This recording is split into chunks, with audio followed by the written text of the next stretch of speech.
अपने भाव के अनुसार संसार में चमत्कार भी कर लेता है, भाव की दृढ़ता से। भाव पराकाष्ठा नहीं है, भाव बदलते रहते हैं। पराकाष्ठा है ब्रह्माकार वृत्ति उत्पन्न करके साक्षात्कार करना। तो साधन भजन में उत्साह और जगत में नश्वर बुद्धि और लक्ष्य की, ऊंचे लक्ष्य की हमेशा स्मृति, ये साधक को महान बना देगा। अगर ऊंचे लक्ष्य का पता ही नहीं, आत्म साक्षात्कार के लक्ष्य का पता ही नहीं, ब्रह्माकार वृत्ति उत्पन्न करके आवरण भंग करना और साक्षात्कार करके जीवन मुक्त होने का अगर जीवन में लक्ष्य नहीं है, तो छोटी मोटी साधना में, छोटी मोटी पद्धतियों में आदमी रुका ही रहेगा, कोल्हू के बैल जैसा, वहीं जिंदगी पूरी कर देगा। मैंने अर्ज किया था ना कि संसार से वैराग्य होना कठिन है। वैराग्य होगा तो फिर कर्म कांड से मन उठना कठिन है। कर्म कांड से मन उठ गया तो उपासना में लगना कठिन है। उपासना में लग गया तभी तत्वज्ञानी गुरुओं को खोजना कठिन है। तत्वज्ञानी गुरुओं का मेलाप भी हो गया तो उनमें श्रद्धा टिकना कठिन है। उनमें श्रद्धा महाराज हो भी गई, श्रद्धा तो हो जाती है लेकिन टिकी रहे, ये बड़ा कठिन है। और श्रद्धा टिकाई तभी भी तत्वज्ञान के प्रति प्रीति होना कठिन है। तत्वज्ञान हो गया तो उसमें स्थिति होना कठिन है। स्थिति हो गई महाराज तो ब्रह्माकार वृत्ति करके, आवरण भंग करके जीवन मुक्त पद पे पहुंचना परम पुरुषार्थ। अगर सावधानी से 6 महीने तक आदमी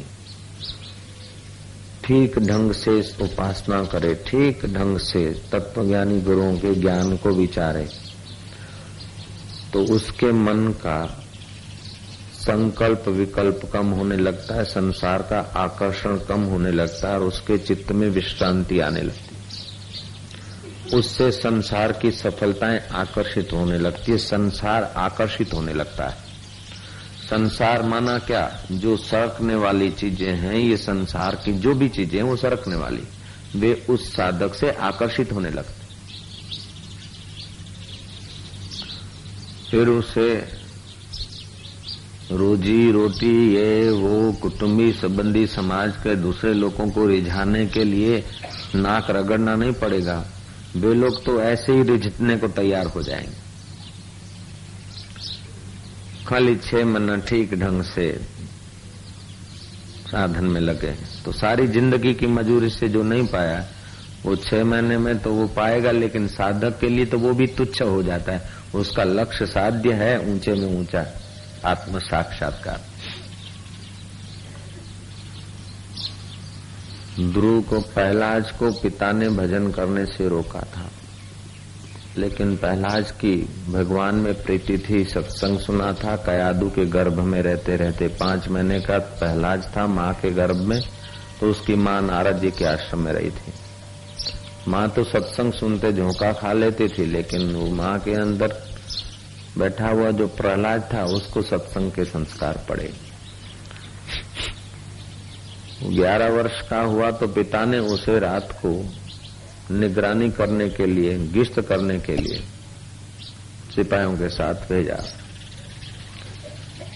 तो देखा कोई निभाड़ा, किसी कुम्हार ने निभाड़ा तो आग लगाई थी, घड़े पका रहा था, मटके। तो अग्नि देखकर वहां गए कि क्या हुआ, आग लगी है क्या? देखा तो कुम्हार प्रार्थना किए जा रहा है कि परमात्मा अब मेरे हाथ की बात नहीं, और तू चाहे तो तेरे लिए कठिन नहीं। भगवान मैं तो नादान हूं, मैंने तो भूल की, लेकिन उस भूल को तू सुधार दे, तू दया कर। मैं जैसा हूं तैसा हूं, लेकिन तेरा हूं, तू रहम कर। तू अगर चाहे तो सब हो सकता है, उन निर्दोष बच्चों को तू ही बचा सकता है। प्रहलाद ने कहा क्या बात है, क्या बोल रहे? ले निभाड़े में मटके बनाए थे, हमने मटके बनाए थे, उन मटकों में बिल्ली ने बच्चे दे रखे थे।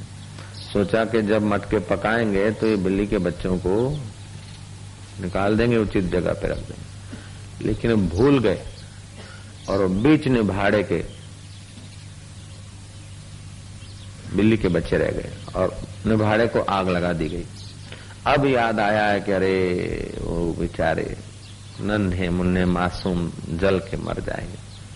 अब हमारे हाथ की तो बात नहीं, चारों तरफ आग ने लपटें ले ली, लेकिन वो अगर चाहे तो हमारी गलती को भी सुधार सकता है, बचा सकता है उन बच्चों को। प्रहलाद ने कहा ये क्या पागलपन की बात, चारों तरफ आग और बिल्ली के बच्चे बच सकते हैं?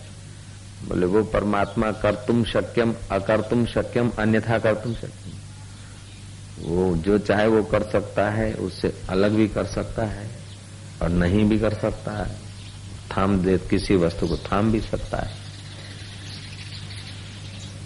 एक जरा सा बीज देखो क्या हरा भरा कर देता है, फिर केले कैसे लगा देता है ये केल में, एक पानी की बूंद में कैसा राजा महाराजा खड़ा कर देता है। वही पानी की बूंद मनुष्य बनकर रोती है, हंसती है, गाती है, आती है, और बॉय कट होता है, लेडीज कट बनता है, क्या क्या कट बनता है, वही मनुष्य है। और वही कभी अच्छा कभी बुरा, कभी अपना कभी पराया, ऐसे करके मेरा तेरा करके ढगले लगा के फिर राख की मुट्ठी छोड़ के भागा। ये क्या उसकी लीला का परिचय नहीं है? उसके चमत्कार नहीं है? समुद्र में बड़वानल रहती है, वो पानी से बुझती नहीं, और पेट में जठराग्नि रहती है, वो शरीर को जलाती नहीं।